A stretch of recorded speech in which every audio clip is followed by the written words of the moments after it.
Up next, how a Vietnam veteran found help for PTSD after more than 40 years. It's a story I'm sure you're going to want to share with any veteran that you might know. And it's coming up next on Act Two.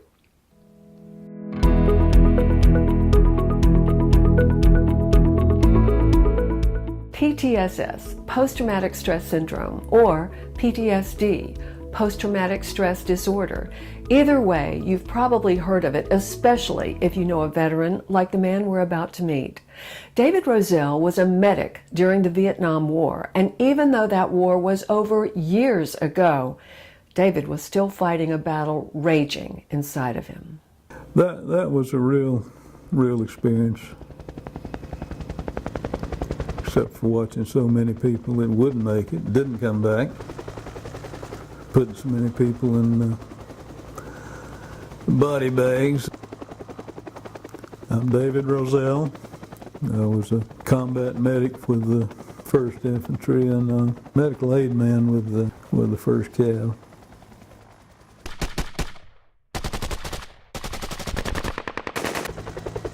Went to NC State. From 1964 to 68, studied agronomy. The TV was full every day and the bodies coming back. And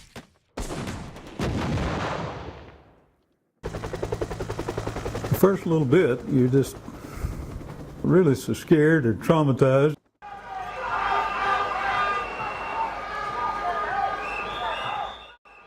A lot worse than being there in some ways. They kind of insisted you take your uniform off and not be seen as a soldier because there's so much rioting and demonstration going on. But there was a catch-22 to that. You couldn't ride military standby without being in uniform. So I wore my uniform, took the spit on, and then once you're back into the workforce, people didn't want to know that you'd been, you'd participated. Nobody really wanted to hear it. Either they were ashamed or thought you were, or they were ashamed of us, or not to mention all the guilt and the other baggage you carry around with you. Oh, I did deny it till the last little bit. I didn't think I had a problem, but I guess that's part of the problem.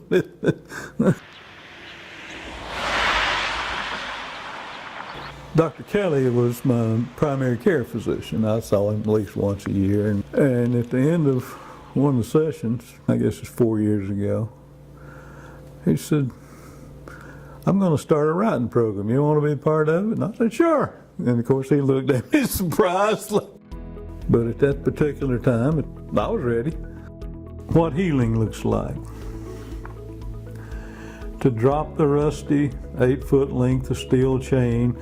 One of the things we deal with and work at is talking about it. Has served for what I would think group therapy ought to be. Of course, the writing part was very helpful in working through what happened. To know which key tightens a screen door that works so pitifully, yet is responsible for slowing the night hurl, ghosts and goals. It's been the most helpful of anything that's happened to me. When we went through streams, we had to check for leeches. Position myself behind the 60 caliber machine gun. How sad we didn't have time to weep nor mourn. We had to stay alert and on guard and pray there would be no more. Once you're able to express some of these things and put it on and interact with these guys, they've done it all. Lord, they did the real stuff. You know that you're not totally alone. To push with confidence the stubborn turnstile that bars me from any seat except the absolute back row spot nearest the aisle. My mind spirals down like the spiral route of a helicopter. At this point in my life, I was in a slow spiral into darkness.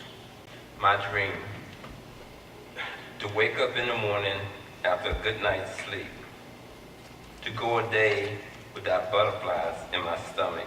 I guess peace is the big difference. It's kind of hard to go through life angry. It takes a lot out of you. To walk airily, quietly, peacefully, hearing the clang of the chain and keys, knowing they're real, but they do not control my soul. If you're interested in this program, even if you do not live in the Asheville, North Carolina area, here's a number for you to call. It is 828-298-7911, extension 4442.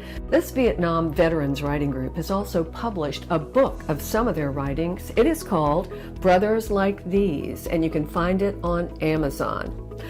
In a couple of weeks, we're going to meet a 95-year-old inspiration, also a veteran of World War II. That's next on Act Two. Thanks so much for joining us. See you then.